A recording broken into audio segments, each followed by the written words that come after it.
ടുനെറ്റ്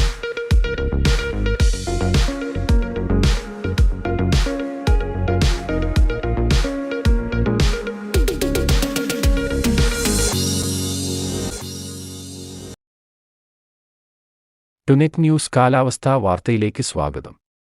കേരളത്തിൽ അടുത്ത രണ്ടാഴ്ചയും കാലവർഷം സജീവമാകുമെന്ന് കേന്ദ്ര കാലാവസ്ഥാ നിരീക്ഷണ വിഭാഗം. കാലാവസ്ഥാ നിരീക്ഷണ വിഭാഗത്തിന്റെ ആഴ്ച തിരിച്ചുള്ള മൺസൂൺ പ്രവചനത്തിലാണ് ഇക്കാര്യം അറിയിച്ചിരിക്കുന്നത്. നിലവിലെ തീവ്ര ന്യൂനമർദ്ദത്തിനു പിന്നാലെ പടിഞ്ഞാറൻ പസഫിക് സമുദ്രത്തിൽ ചുഴലിക്കാറ്റ് രൂപപ്പെടുന്നതോടെ അറബിക്കടലിൽ കാലവർഷക്കാറ്റ് കൂടുതൽ ശക്തി പ്രാപിക്കും.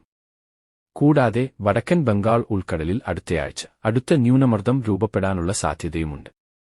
ഇക്കാരണങ്ങളാൽ കേരളത്തിൽ കാലവർഷം ശക്തിപ്പെടുകയും സജീവമാവുകയും ചെയ്യും. അടുത്ത രണ്ടാഴ്ചയും സംസ്ഥാനത്ത് സാധാരണയിൽ കൂടുതൽ മഴയ്ക്ക് സാധ്യതയുണ്ടെന്നാണ് കാലാവസ്ഥാ നിരീക്ഷണ വിഭാഗം അറിയിച്ചിരിക്കുന്നത്. അതിനിടെ കേരള തീരത്ത് കാലവർഷക്കാറ്റ് വീണ്ടും ശക്തി പ്രാപിച്ചിരിക്കുകയാണ്. കാറ്റ് മണിക്കൂറിൽ പരമാവധി 55 മുതൽ 65 വരെ കിലോമീറ്റർ വേഗം കൈവരിച്ചിട്ടുണ്ട്. ആയതിനാൽ സംസ്ഥാനത്ത് ഇന്ന് പരക്കെ മഴയ്ക്ക് സാധ്യതയുണ്ടെന്നാണ് കാലാവസ്ഥാ നിരീക്ഷകർ പറയുന്നത്. ഇന്ന് 5 ജില്ലയിൽ കേന്ദ്ര കാലാവസ്ഥാ നിരീക്ഷണ വിഭാഗം റെഡ് അലർട്ട് പ്രഖ്യാപിച്ചിട്ടുണ്ട്.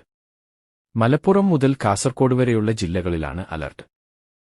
കാലാവസ്ഥാ വാർത്തകൾ കൃത്യമായി ലഭിക്കാൻ ചാനൽ സബ്സ്ക്രൈബ് ചെയ്യുക. നന്ദി.